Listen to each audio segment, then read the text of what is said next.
কোজাগরী লক্ষ্মী পুজোর দিন সকাল সকাল উঠেই দেখি মা পুজোর জোগাড় শুরু করে দিয়েছে। মানে যেহেতু আমাদের গোপাল আছে তাই সকালবেলা তো একবার ভোগ দিতে হবে। কোজাগরী লক্ষ্মী পুজোটা কিন্তু মেনলি সন্ধ্যের পর মানে রাতের দিকেই করে। এই লক্ষ্মী পুজো অনেকেই বাড়িতে নিজে নিজেই করেন, তবে আমাদের বাড়িতে কিন্তু পুরোহিত দিয়েই পুজোটা করানো হয়। আসলে বহু বছর ধরে আমার ঠাকমারা এভাবে পুরোহিত দিয়েই কিন্তু লক্ষ্মী পুজোটা করিয়ে আসতেন, তাই এখন মাও সেটাই করে। তবে আজ আমি পুজোর দিকে একদম যাইনি, আজকে আমি রান্না বান্নাতে ব্যস্ত ছিলাম। আসলে মা যেহেতু সারাদিন উপোস করে থাকবে তাই এদিকে রান্না বান্নাটা আমিই করেছিলাম। যেহেতু সন্ধ্যেতে পুজো ছিল তাই ফলমূলের বাজারটা কিন্তু সেই দিনই করেছিলাম, আর বাজার করতে যেতে হবে বলে রান্নাটাও ঝটপট সেরে নিয়েছিলাম। সেদিন কিন্তু খুব বেশি রান্না করিনি, বানিয়েছিলাম লুচি, পাঁচ তরকারি আর সিমুইয়ের পায়েস।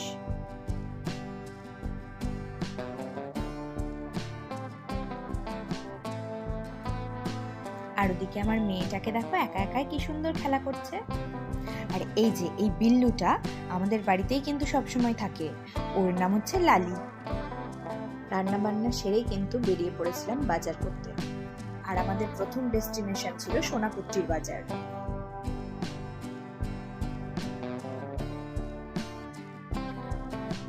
বলছি ধানের ছড়া কত করে গো? 5 টাকা, 10 টাকা, 20 টাকা। আর সেখানে কিছু কেনাকাটি করে সোজা চলে গেছিলাম কাদি বাস স্ট্যান্ড, কারণ সব কিছু তো আর এক জায়গায় পাওয়া যায় না। বেদানা কত করে গো মাসি? 250। লাল হবে তো ভেতরটা? এইটা দাও দেখি কত হচ্ছে।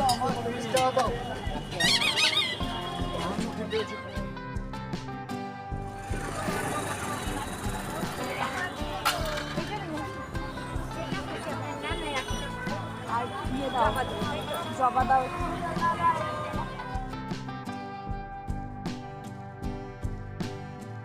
সব বাজার টাজার করে বাড়ি আসতে গিয়ে আমাদের প্রায় 1টা বেজে গেছিল, তাই তাড়াতাড়ি স্নানটা সেরে নিয়ে খেতে বসে পড়েছিলাম। আর এই কোজাগরী লক্ষ্মী পুজোর দিনেই কিন্তু সারা বাড়ি জুড়ে আলপনা দেওয়া হয়, আর সেই কারণে খাওয়া দাওয়ার পর গোটা বাড়িতে আলপনা দিতে শুরু করেছিলাম। আর মা ওদিকে লক্ষ্মী পুজোর জন্য ভোগের আয়োজন করছিল।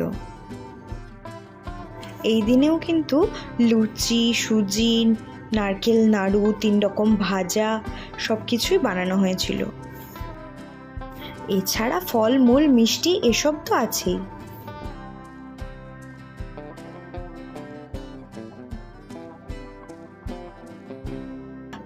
আর মায়ের ভোগ তৈরি করতে করতে আমারও কিন্তু গোটা ঘরে আলপনা দেওয়া কমপ্লিট।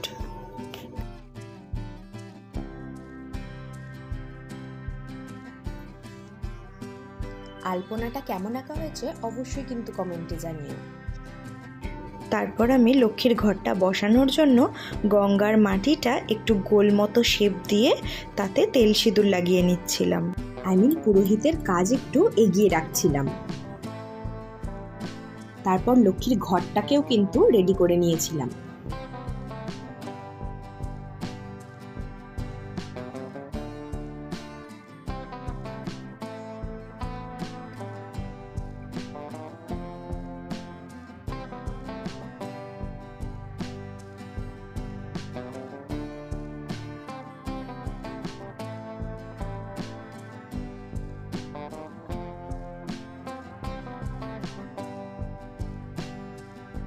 তারপর পুজোর জন্য সমস্ত কিছু সাজিয়ে গুছিয়ে রেডি করে নিয়েছিলাম।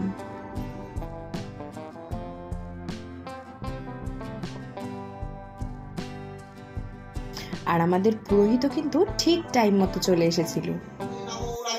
ওম নমঃ শিবায়।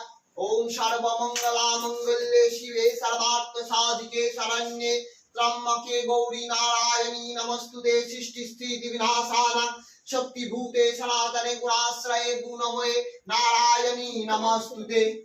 ওম পাশাক্ষমালিকাম ভোজ শ্রীনিবীর্য সম্ময়া পদ্ম समस्तान्धाय च गन्धा पुष्पं मा महालक्ष्मी देविकायै नमः एता धूपो दीपं मा महालक्ष्मी देविकायै नमः।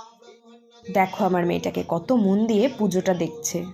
কৃষ্ণায় গোবিন্দায় নমো নমঃ হে কৃষ্ণ করুণা সিন্ধু দীনবন্ধু জগৎপালয় নমঃ ইদং সোপকরণামান্য নৈবেদ্যং মহালক্ষ্মী দেবিকাयै নমঃ প্রাণায় স্বাহা ओम व्यानाय स्वाहा स्वाहा ओम भूर्भुवः स्वाहा तस्सवितुर्वरेण्यं भर्गो देवस्य धीमहि धियो यो न प्रचोदयात्। ओम संसारेर मंगल कामनार्थे भगवती महालक्ष्मी श्री चरणे समर्पितम।